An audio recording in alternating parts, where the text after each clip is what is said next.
Chapitre 4. Lorsque Mardochée eut connaissance de tout ce qui se faisait, il déchira ses vêtements et prit le sac et la cendre pour aller dans la ville. Il poussait de grands cris amers.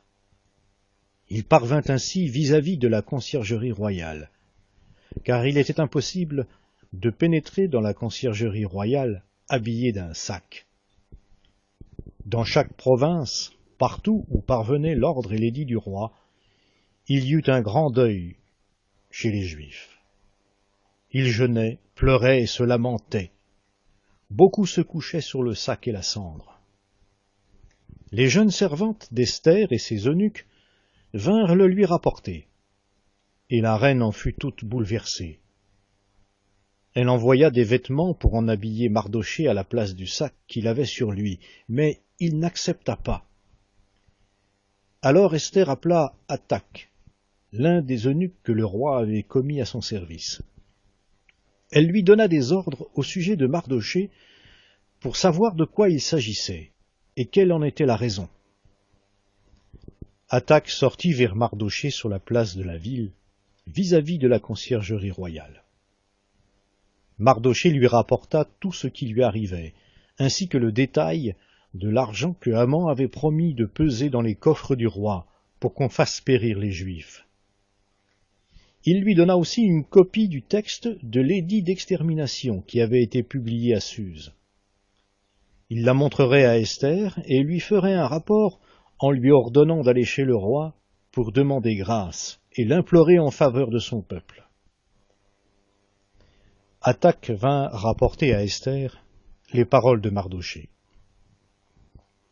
Esther dit à Hattak, en lui ordonnant de le rapporter à Mardochée, « Tous les serviteurs du roi, ainsi que le peuple de toutes les provinces royales, savent que quiconque, homme ou femme, se présente au roi dans la cour intérieure sans avoir été convoqué, est mis à mort en vertu d'une loi, la même pour tous.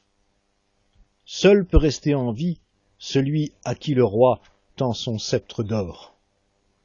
Or moi, voilà 30 jours que je n'ai plus été invité à venir chez le roi. » On rapporta les paroles d'Esther à Mardochée. Mardochée fit répondre à Esther, « Ne t'imagine pas, Majesté, que tu échapperas seul d'entre tous les Juifs. Car si tu continues à te taire en cette occasion, le soulagement et la libération des Juifs surgiront d'un autre côté, alors que toi et la maison de ton père vous périrez. D'ailleurs, qui sait si ce n'est pas pour une occasion comme celle-ci que tu es parvenu à la royauté. » Esther fit répondre à Mardochée, « Va, rassembler tous les Juifs qui se trouvent à Suse. Jeûnez à mon intention, sans manger ni boire pendant 3 jours, 24 heures sur 24. Moi aussi, je jeûnerai de même avec mes jeunes servantes. Dans ces conditions, j'irai chez le roi malgré la loi. Si c'est pour ma perte, je périrai. » Mardochée s'en alla pour faire tout ce qu'Esther lui avait ordonné.